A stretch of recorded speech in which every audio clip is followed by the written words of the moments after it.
Parce que le hockey n'est pas un sport exclusivement réservé aux garçons, l'équipe de Hockey le Magazine a voulu savoir comment se portait le hockey féminin au Québec.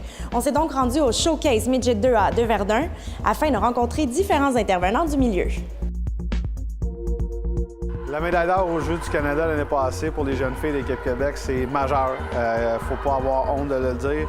C'est une première qui était historique, non seulement pour les jeunes filles, le personnel entraîneur, tous les gens qui ont collaboré au programme et à la victoire, mais également pour le réseau féminin au complet. Il ne faut jamais oublier que ces jeunes filles-là ont débuté le hockey quelque part dans une région avec des entraîneurs de hockey mineur, avec des bénévoles en place. Donc je pense qu'il faut le prendre comme un accomplissement, oui, pour Équipe Québec, mais également pour le réseau complet de hockey féminin. La Ligue de hockey féminin de développement du Québec, c'est un regroupement finalement de 33 équipes 2A, autant dans les catégories Pee-wee, Bantam et Midget, qui provient de toute la province au complet pour justement jouer au hockey féminin ensemble, des filles contre des filles. La Ligue a été créée il y a 6 ans. Le but de ça, c'était justement pour pouvoir augmenter le niveau de jeu qui existait déjà.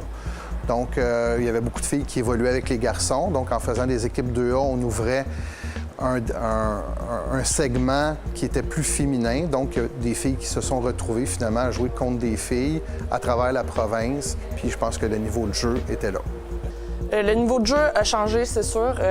Maintenant, meilleur. Les filles sont plus encadrées aussi, autant sur la glace pendant les pratiques, plus de pratiques. Il y a beaucoup d'hors-glace aussi. Je pense qu'avec les programmes qu'on a fait, que ce soit le Showcase Midget 2A qui se déroule aujourd'hui, c'est justement des choses, c'est de la visibilité. Donc, veux pas, quand on emmène nos 14 équipes du Québec à se regrouper ensemble, qu'on amène les cégeps à venir voir les filles, après ça, qu'on contribue aussi avec le Midget 3A à faire évoluer les meilleures filles avec les meilleures filles, bien, on se trouve finalement à augmenter le niveau de jeu. On le voit d'année en année, on a beaucoup plus de filles qui sont sur les équipes canadiennes, dans les programmes d'équipes canadiennes. Au début de la création de la Ligue, on avait 2 filles environ, 2-3 filles. Si on enlève les Caroline Ouellette, etc. Aujourd'hui, on en a 14 qui sont sur le programme national. Une jeune fille de 17 ans a l'option, on va parler du réseau québécois, une jeune fille à 17 ans peut se diriger vers le secteur collégial, donc permettre de continuer ses études au niveau collégial tout en performant dans un réseau assez compétitif. Une fois qu'elle a complété ses études collégiales, se diriger vers le réseau universitaire, vous avez parlé des Carabins tantôt. Donc c'est une avenue, on a un réseau sport étudiant du Québec avec des équipes universitaires féminines, alors c'est l'avenue pour ces jeunes filles-là.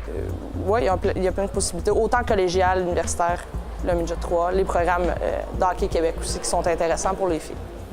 Avec des Québécoises comme Marie-Philippe Poulain qui se démarque sur la scène internationale ou encore l'équipe des Carabins de l'Université de Montréal qui ont été championnes universitaires canadiennes, il est à parier qu'un plus grand nombre de jeunes filles aient envie de chausser leurs patins au cours des prochaines années. Marie-Christine Baudry pour Hockey le Magazine.